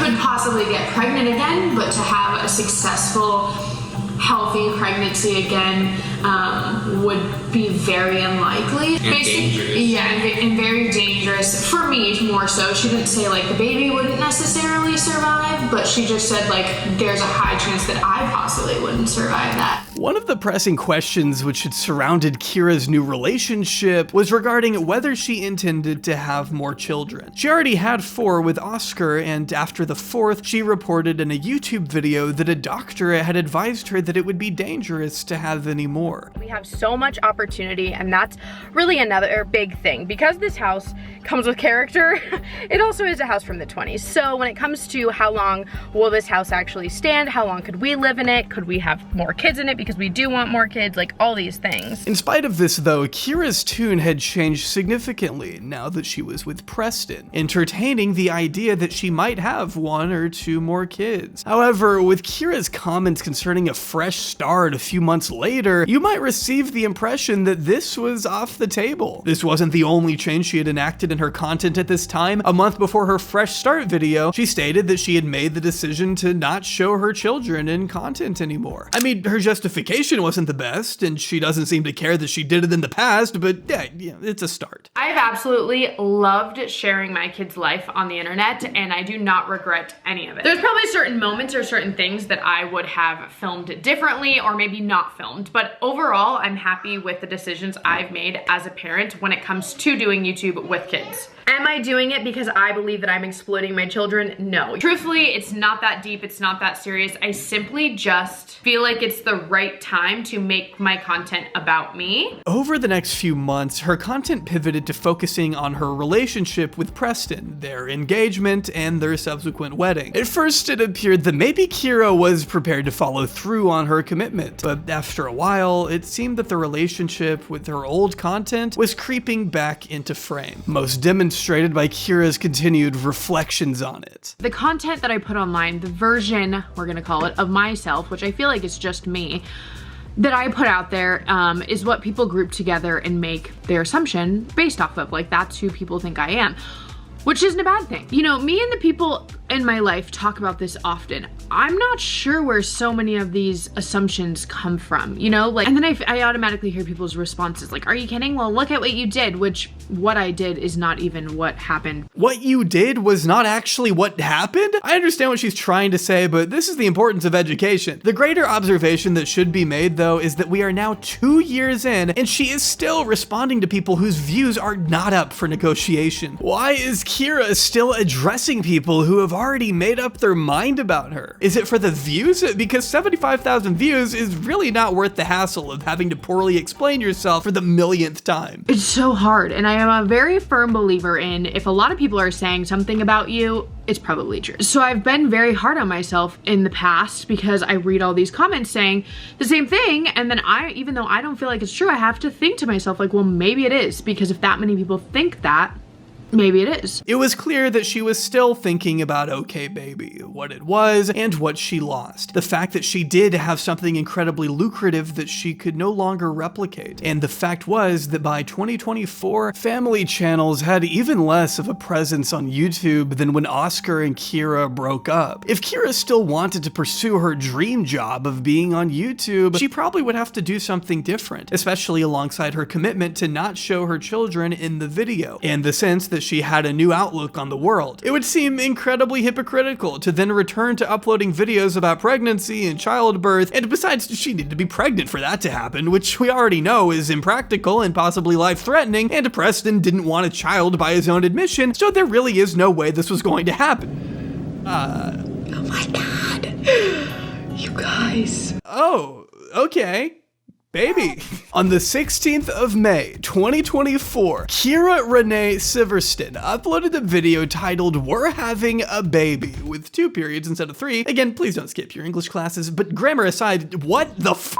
In spite of the video's stomach-churning presentation and the allegations that she's ignoring the advice of clinical professionals, I, as an outsider, am not going to sit here and say she can't have another child just in case the circumstances around her health risks have changed. However, this is exactly the opposite of what she had committed to last year, that this would be a space for a fresh start. Changing who you're having a baby with is not that. And as soon as this announcement was made, she returned to creating content that wouldn't have looked out of place on 2016 OKbaby. It's also just disrespectful to Oscar, who, as I noted earlier, had a fucking vasectomy under the impression that you two wouldn't have any more children. A vasectomy is reversible, but Kyra still wasted Oscar's time and effort at a point when she clearly knew about the possibility of the relationship falling apart and that the both of them may want to have children with different partners not too long in the future. This is my first official vlog where you guys know I'm pregnant and I can vlog like openly talking about my pregnancy. Thank goodness. It really showed that her idea of a fresh start was to return to content that was older than most of her children. But what was anyone to say at this point? Kyra had proven herself incapable of living outside the shadow of her most successful content. Even if the attention it drew online was often negative, what more could we say at this point? But a lot of the stories were how the guy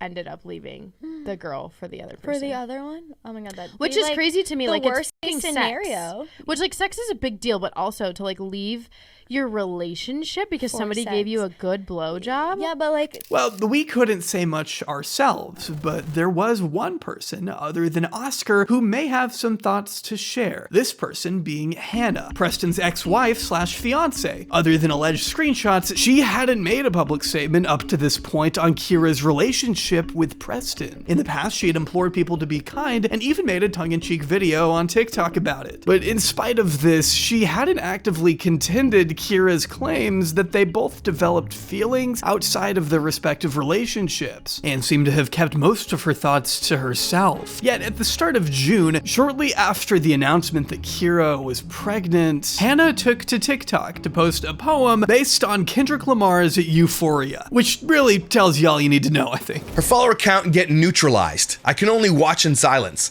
The family vlogger we once knew was looking desperate and now spiraling. Moving just like a charlatan, selling lies, it's giving disgraceful. Why educate? You're not educated. Pregnancy your only angle. I've kept quiet for a while. You're not an influencer.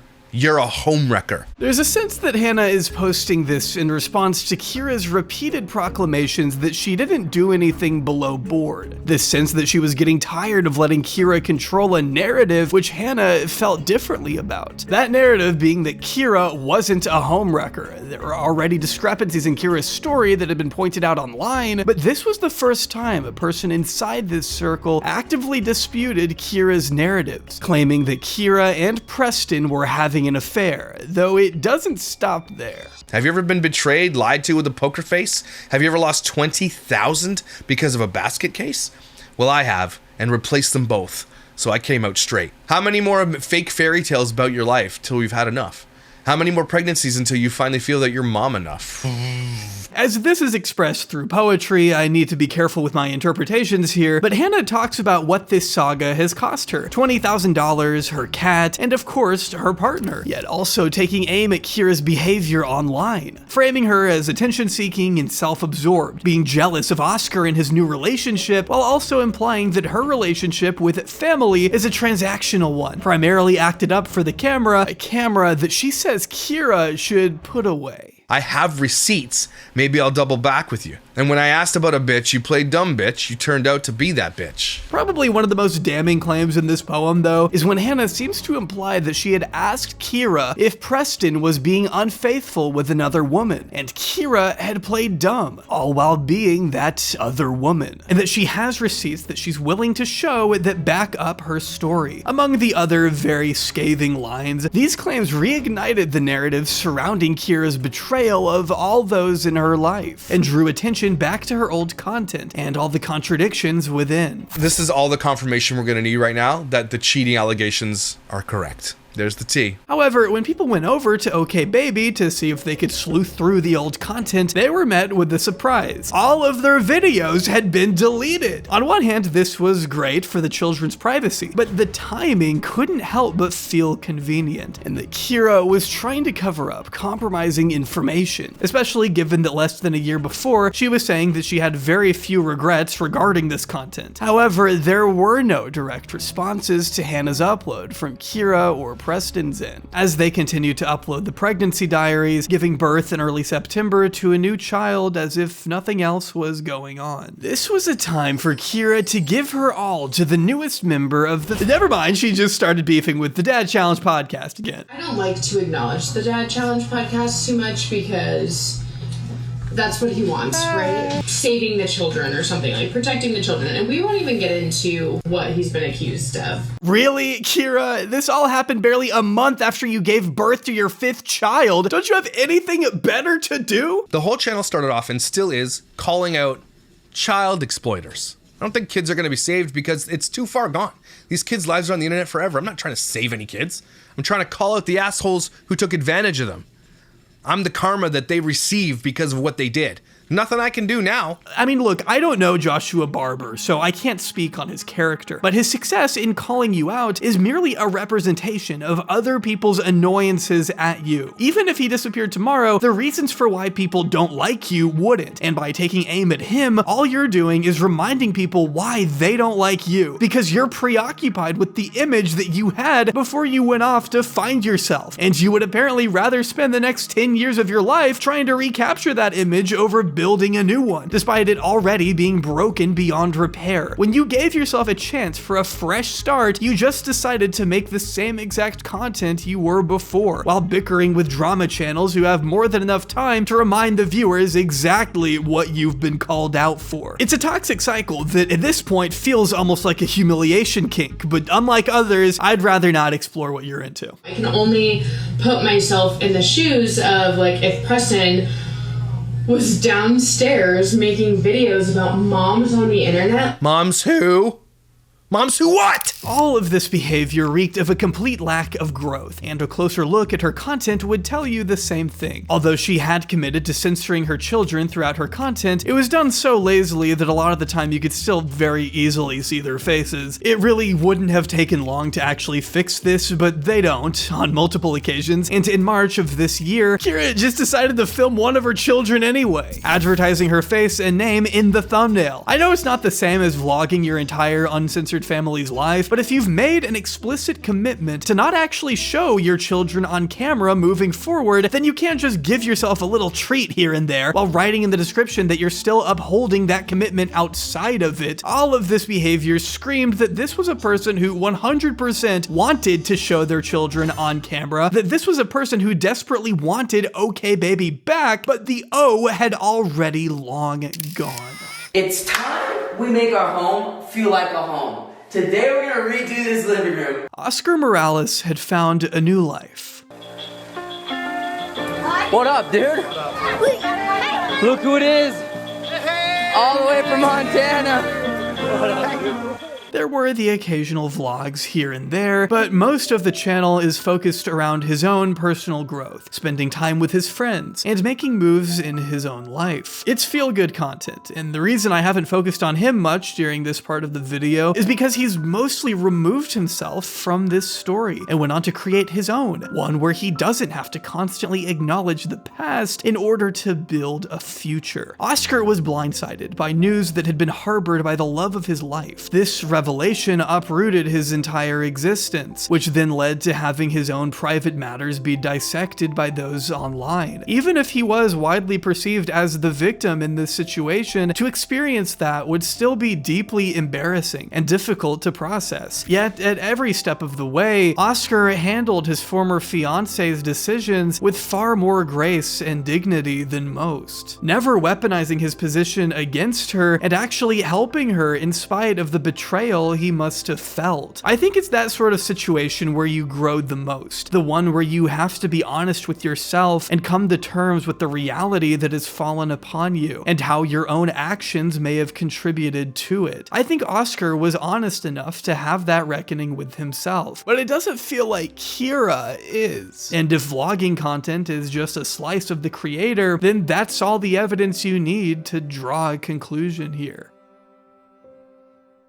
I think one of the most damaging aspects of being a public figure in any domain is that we often want to control what people think about us. It's kind of natural because we often do care about other people's thoughts, and a lot of people create channels with the intent to harvest approval from their viewers. This line of work attracts a certain type of person to create a type of channel, and OKbaby was that type of channel. A family channel where a couple of young parents could filter a family image through the digital medium. I don't think that there was anything particularly exceptional about Kyra and Oscar when they first started their channel, but there was one factor that people often overlook, and that was their age. Whereas many would understandably focus on the couple's decision to start a family at 17, the decision to live your entire life through YouTube from 17 must have also been a consequential choice as well. And although many people probably didn't see the effects of something like that when the channel was operating smoothly, both of the above choices often deprive young adults of coming-of-age experiences and color their perception of the world for better or for worse. Kyra wanting something more from life as a 20-something person who'd settled down early isn't objectionable at all, and I don't doubt that she probably was looking for something more. But from the start, it was clear that she was also deeply concerned about how such a choice would be perceived by viewers when she had spent most of her life talking about keeping the family together. It was apparent that regardless of what had been happening behind the scenes, she had overcorrected and made an already bad situation much, much worse. I knew when I, in my head, was thinking of Oscar being happy with somebody else,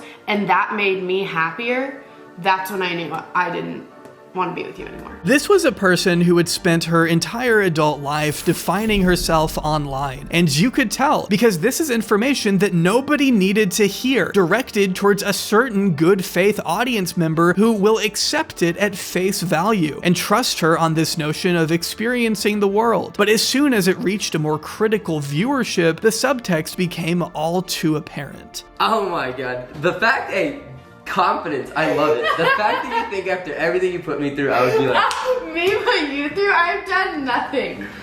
Like, besides some attitude here and there.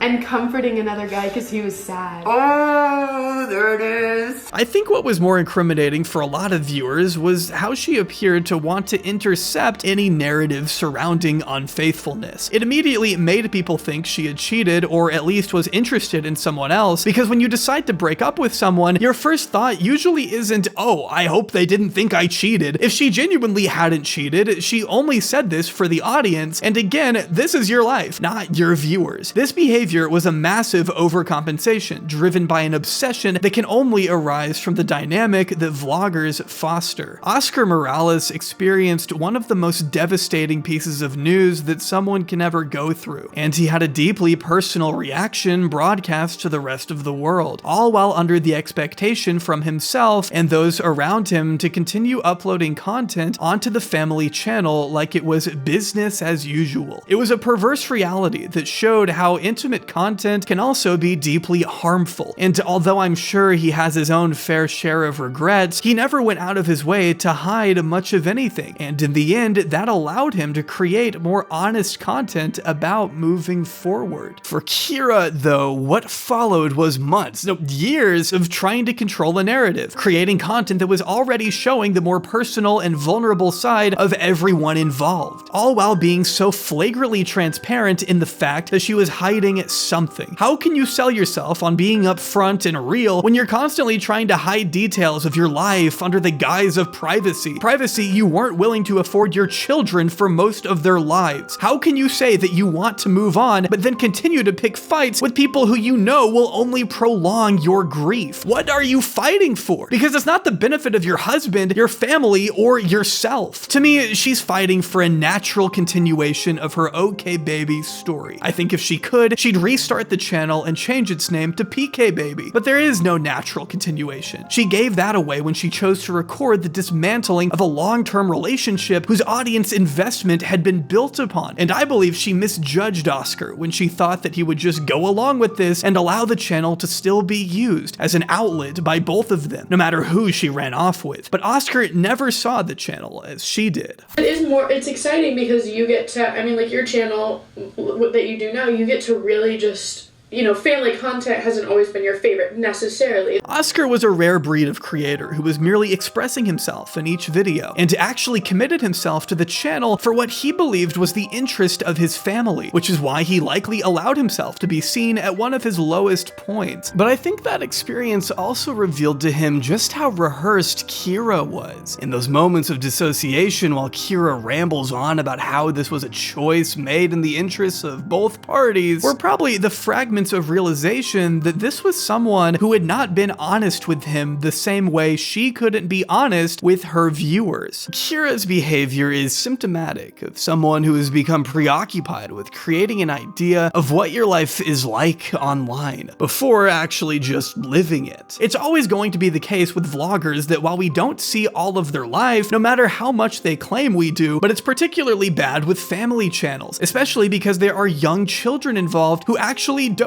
often have the capacity to put on a persona for content, and they typically don't understand that the adult they're interacting with is a persona too. It all blends into one very formative reality for them, whereas in other situations though, we've seen this manipulated by malicious actors to create a pretense to audiences while doing awful things behind the scenes. Here we see the reverse of it, where the online pretense influences the reality. Kyra is not an evil person. As far as we can tell, she hasn't done anything criminal or villainous. If anything, my reaction to learning much of what I have in this video is, why did I need to know this? I didn't need to know this. People make shitty decisions in relationships, even influential public figures, and we will likely never hear about them because that's their business. The problem is that Kyra made this everyone else's business because she believed there needed to be a mandated narrative that fit in with the OKbaby channel, rather than just dealing with it behind closed doors like humans should. She lived her life vicariously through her own channel.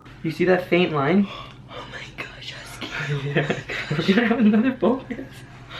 Bonus! did you get your reaction to saying it was positive? Yeah, douchey. When you present a filtered narrative day in and day out to your viewers, you're presenting this same narrative to your children and your content, even if you don't realize it. It's not remotely healthy for them or your relationship with them. That's why it's so bizarre to me that you go from having a baby 1 month to feuding with a podcaster the next. You can't be a full-time parent and a full-time vlogger simultaneously. You can't give all your attention to your children if you're giving attention to a camera. If you think about it, we have lived an entire lifetime on YouTube. Oscar and Kyra's children needed Oscar and Kyra, not OKbaby. And Kyra's constant battle to try and repair her reputation, to take her back to a channel that was already deeply flawed in its existence, should really show her that she has her priorities wrong. With certain people like Ruby Frankie and Daddy05, look, they were always pieces of shit. But I do believe that Kyra has the capacity to be a good parent, and maybe she already is. But YouTube will always interfere with that. And if you're constantly trying to argue with other people online that you're a responsible and decent person, rather than just letting your actions demonstrate it, you're never going to win them over. And if she wants an example of how it's done, she doesn't have to look far. Holy smokes, you guys. I did not think this day would be happening for a very, very long time. Oscar's channel is a great example of vlogging content that isn't really a family channel, good, but also integrates those family moments and matters that might be of use to people who want to learn more about parenting. And because he's being honestly himself and isn't trying to prove it through his words, he doesn't have to worry about the image he presents. He's just Oscar. Will you be reversing your vasectomy? No, I definitely will not be. And it's funny because Addie and I have actually had this conversation, but I am more than content with the kids I have right now. I want to show them as much attention as I can possibly give just them. You know, and even now I don't feel like it's enough, but yeah, I will definitely not be reversing that. I'm not gonna deny that Kyra is Kyra, but it also feels like she's still OKbaby and Kbaby and Kyra Renee and whatever other online aliases she's gone by. She continues to emulate her old content, which is now rather outdated for good reason, and then shades the people who can still remember what happened, missing the point of it all. The reality is that even if she did repair her reputation, even if she was entirely vindicated, it wouldn't change the fact that people had moved on from those videos. Over the last few years, it's become obvious how much YouTube interferes with families and their functionality, and the demise of OKbaby is the epitome of that. A family who thought they were right for each other, but obviously weren't, having that collapse filmed in the same detail that they filmed all of their best moments, and developing a parasocial conflict that has only driven them further apart and left reputations on tenterhooks. Everybody lost, but nobody lost more than the children at the center of all of this, who had to deal with their parents' relationship falling apart while having their response and reaction covered by millions. It's why I believe Oscar ended the channel. To OKbaby then and Kyra today, the message remains the same. You have to stop being a family channel to be a family.